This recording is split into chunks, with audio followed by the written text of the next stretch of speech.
What's 100% a scam, but we accepted it in our society?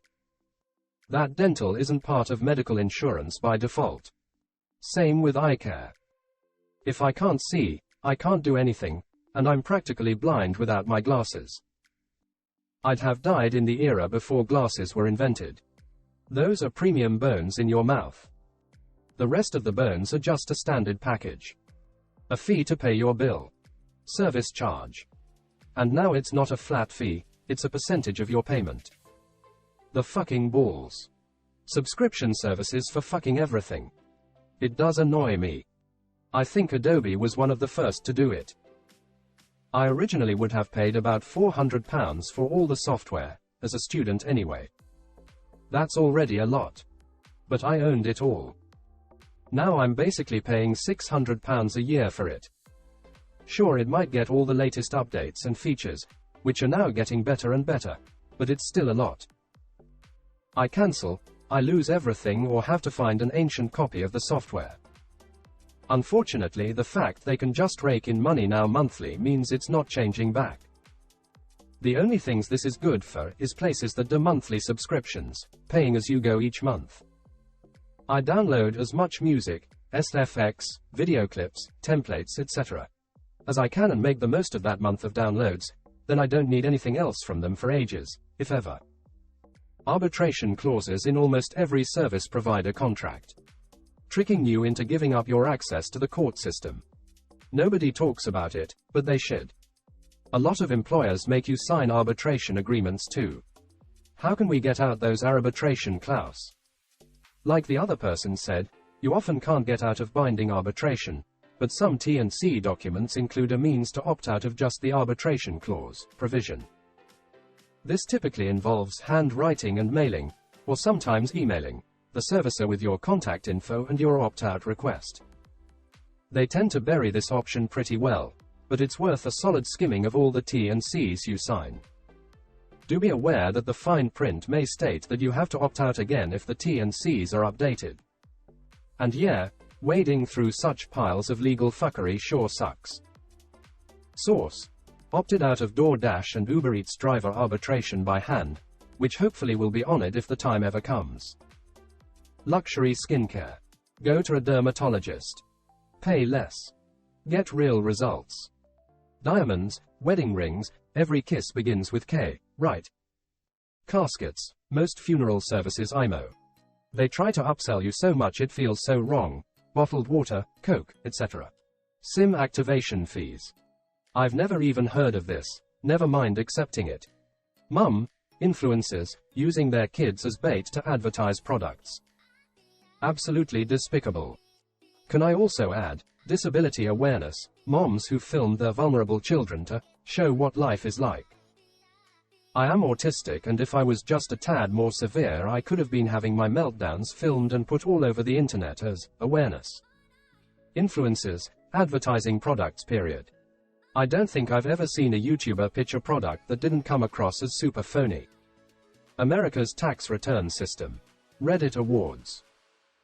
As an academic scientist, pick one of these two. We use taxpayer money to fund biomedical research, which we then write up into a research study and pay the journals so that they can publish the said study, only for the journals to turn around and put them behind a paywall. We also use taxpayer money to fund years of biomedical research, which occasionally results in a groundbreaking drug, treatment, which then gets licensed out, usually, by a pharma company, which then marks up the price and turns around and charges the taxpayer an absurd amount of money to use the said drug. This is true for agriculture, too. Lots of research done with grant money, which is funded by taxpayers, and then private companies get exclusivity to the research to take it to market. If you wanted access to that free research for your company, too bad. It's even leveled up. Special club varieties of fruits and veggies. Licensing of varieties from private companies who got it researched or bred from public universities with grant money. The right, or refused right, to repair. Absolute bullshit that I can't fix my own shit. Tried to replace the blower motor on my AC unit in my house. 4 screws to slide it out and a wire harness to unplug. Turns out I need a HVAC license to even buy the replacement. I don't have an HVAC license. Unpaid lunches that extend your workday. One place I used to work would bring lunch for the last 3 days of the month. If they provided lunch, they didn't have to pay overtime for an hour. They were known as hostage lunches. Free dinner at work served at 6:47. When I made the transition from university to office job, I was so confused to learn that the hours were 8 o'clock to 5:30 every day. A little digging and I learned that we had a mandatory, unpaid hour for lunch, and 2 unpaid 15-minute breaks. Absolutely no one was taking a full hour for lunch, and most didn't even know about the breaks, meaning 1 to 1.5 hours of unpaid work from every single employee, every day. I'd like today this was at some soulless corporation, but it was actually at a really respectable NGO with good leadership doing humanitarian work. It was just industry standard in Washington, D.C., and no one questioned it. Fast forward 20 years and I work in the same field in Scandinavia. Full-time is mandated at 7.5 hours a day, with none of this unpaid lunch breaks bullshit. It saves me 2 hours a day, 5 days a week. I can promise you, we are getting just as much work done, and have a lot more time with our families. Unions and pro-worker legislation for the win. Convenience fees on electronic payments. Biggest insult to everyone's intelligence. Pay this extra fee to give us money electronically without needing to pay an employee. It costs so much more for the computer to do it. I'm paying money, so that I can pay money. What the absolute fuck? The price of printer ink. Laser printer my friend. Ticketmaster. I was looking for tickets to a pro hockey game. The ticket price was $108 and the Ticketmaster fee was $83. Needless to say, I didn't buy the ticket. There's a reason the DOJ is looking into them, but I fear it will still just be something we'll still have to accept. Just bought 4 $3 tickets to a college basketball game. Cost me $40 exactly.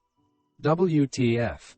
I remember Chris Hardwick was doing some crowd work during a comedy special. This one guy in the audience said he worked for Ticketmaster and he just said, "What the fuck is a convenience fee? What is more convenient about that?" Claw machines. I went to the arcade with my daughter and picked up 6 prizes with 6 attempts.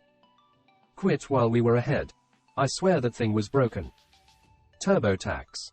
They lobby the government to make it difficult to do taxes without their software. I lived in the UK and it took literally 15 minutes to do taxes on bad government software. The IRS offers a free alternative available on their website for most people. The IRS also has no advertising budget. Hence why nobody knows about it. Government. You owe us taxes. Me. Okay. How much? Government. You will have to calculate it on your own. Me. So. I can just pay. Whatever. Government. Oh no. We know exactly how much you owe, but we won't tell you. Me. So. What if I get it wrong? Government. How do you feel about prison? I closed out of this thread and was immediately shown an ad for TurboTax on Reddit's feed. What the fuck? College bookstores. Fuck McGraw-Hill. Library Genesis is a great source for free textbooks. Yeah, paying $200 for a required physical book, in order to read the required 1/10 of it, and then the college makes it obsolete the next year even though it's only 1 year old, so you can't even sell it to the next students. Not even IT books, which I could maybe understand, but history, English, physics books, which never change. Don't buy any of the listed books for a course. Wait until you're a couple days into the class to see which ones are really required, and which ones are just suggested reading. Pirate any required ones you can. Buy the remaining ones on Amazon with 2-day shipping. Profs expect that no one will have their books the first week of the semester anyway. Profit. Well, okay, save a ton by buying only 10% of the books they said you needed. Expensive engagement rings. Diamonds in jewelry in general. The wedding industry in general. Paying hundreds of dollars per month for health insurance and then insurance not paying for anything until you've hit your deductible, usually thousands of dollars per year.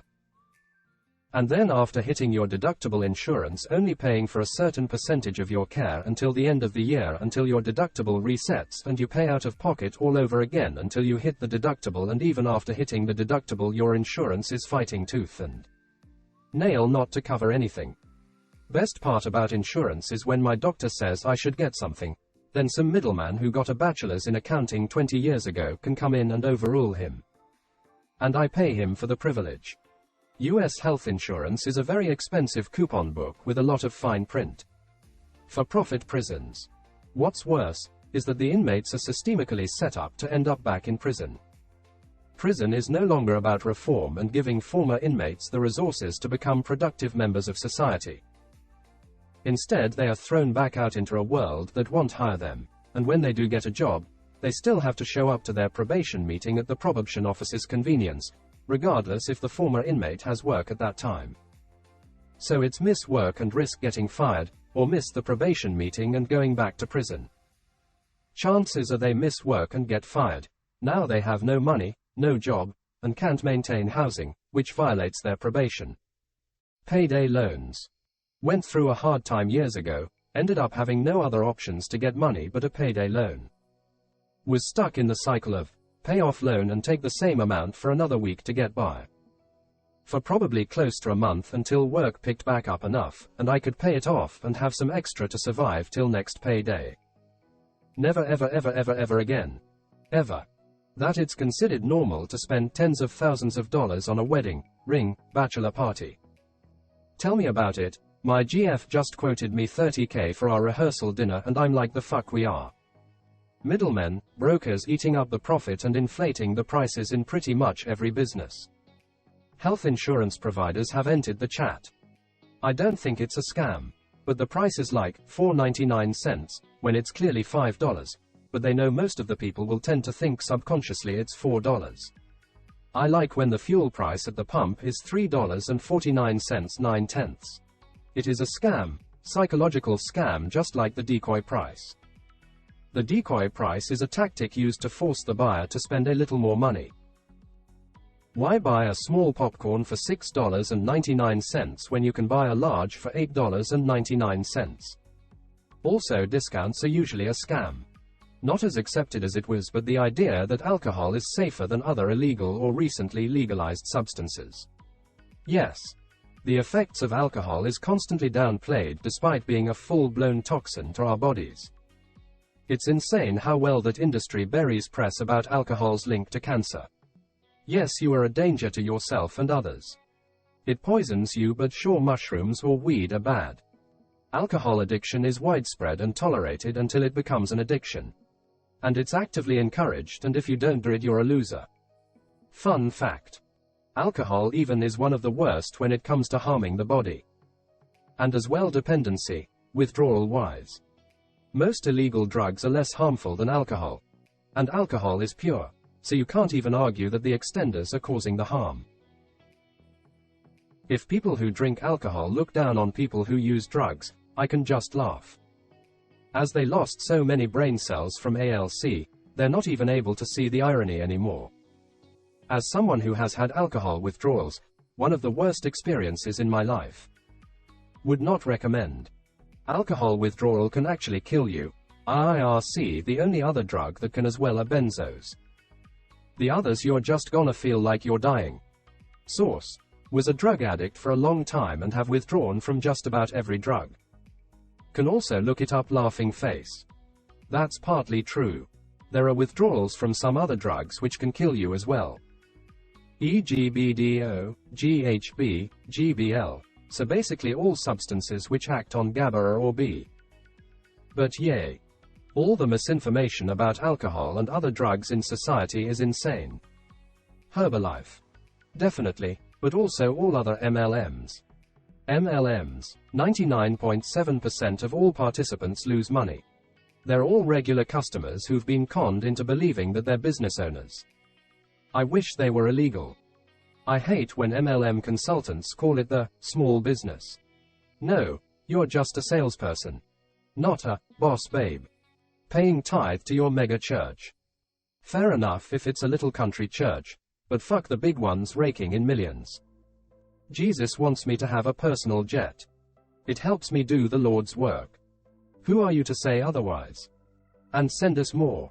Getting taxed on your salary and getting taxed on purchases bought with the money that was already taxed, then driving to work on roads that look like craters on the surface of the moon. America's tipping culture. The fact that businesses have put the burden on consumers to pay their employees livable wages is a joke. In Canada, servers and bartenders are paid the same minimum wage as everyone else, and it is still expected to tip 15 to 20%. Why do we pay the same price for digital and physical games? Like, correct me if I'm wrong, but shouldn't we pay less when buying a digital game? When you buy physical, you are paying $70 for the disc, the box, the art, probably the distribution cost and the game. When you buy digital, you are paying $70 for just the game. It doesn't seem logical to me. Are digital buyers paying more so the prices don't increase more for physical buyers? Do the games really cost $70 and physical buyers are getting everything else for free? Or there is a perfectly logical explanation that I just don't know about? It's much worse than that. Except for places like Indiegogo, GOG, etc., all you're getting is the limited, revocable license to use the game. When you're buying a game on PS, Microsoft Store, Oculus Store, Steam, they can block your account for any infraction they want, and you irrecoverably lose the content you thought you purchased. Same with digital music. You lose all when Apple blocks your account or store folds, like Yahoo did. Physical copy is a king. Besides, when you're bored with it you can sell it, which you can't with the digital purchase. Insurance companies. You pay them every month, but if there's an accident, rates can go up. You also have to get a driver's license from your state government, but are required to purchase insurance from private companies if you want to drive. Student loans. Self-cleaning ovens. I bought one 2 years ago. It's fucking filthy. Has cleaned itself once. I know you're joking, but I've read that a lot of self-cleaning ovens aren't actually built to withstand the high temperature. They put the feature in anyway because it's a selling point, but there's a good chance that using it will damage the oven.